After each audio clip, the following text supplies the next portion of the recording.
The Wall of Arrogance, How the U.S. is Building Its Own Downfall. For years, the United States has operated under the delusion that it is the center of the world. That without its influence, the global economy would collapse, culture would stagnate, and innovation would cease. But as Mexican President Claudia Sheinbaum so brilliantly pointed out, that illusion is beginning to crack. You wanted a wall? You got a wall, she told the American people. But the real wall isn't the one Trump and his supporters fantasize about at the southern border. The real wall is the one America is building around itself, an economic, cultural, and geopolitical blockade that will isolate it from the rest of the world. This isn't just about Mexico. This is about the 7 billion people on the other side of that wall, the ones the US conveniently forgets exist. The ones it has long taken for granted as eager consumers of American products, unquestioning admirers of American culture, and submissive participants in an American-led world order. But as Sheinbaum makes painfully clear, the world is no longer willing to play that role. An economy that can't afford isolation.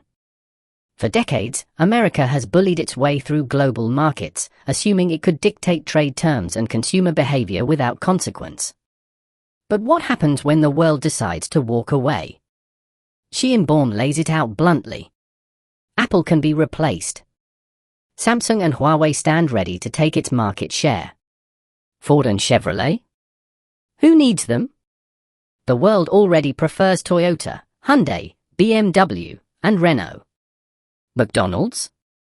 Irrelevant. Every country has its own, better fast food chains. Levi's and Nike? Who cares? Zara, Massimo Dutti, and countless other brands are waiting in the wings. The truth America refuses to acknowledge is that its economy depends on the world far more than the world depends on it. The moment those 7 billion consumers decide they've had enough, US corporations will crumble under their own arrogance. Unemployment will skyrocket, economic instability will follow, and suddenly, Americans will be the ones begging for open markets, not the other way around. The illusion of cultural supremacy. For a country that prides itself on being the cultural capital of the world, the US has remarkably little to offer in terms of history and heritage. Sheinbaum's question cuts deep. Has anyone seen pyramids in the US? Of course not. Because America, despite its loud self-promotion, lacks the deep historical roots that define the civilizations it so often looks down upon.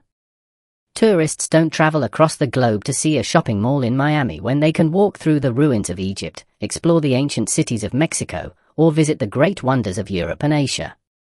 And let's not forget entertainment. Disney may be a global empire, but it is not irreplaceable. The world is waking up to the fact that Hollywood isn't the only source of quality cinema.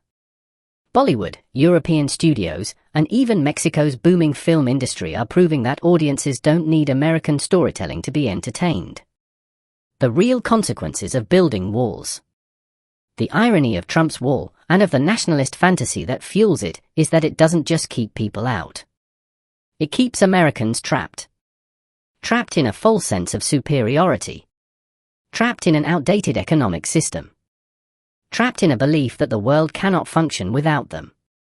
But here's the truth, it absolutely can.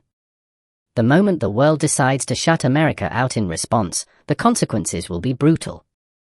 The economy will collapse under its own weight, cultural influence will dwindle, and American exceptionalism will be exposed as nothing more than a myth.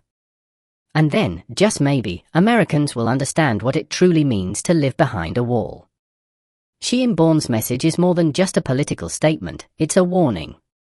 America is playing a dangerous game, and if it doesn't wake up soon, it may find itself on the wrong side of history.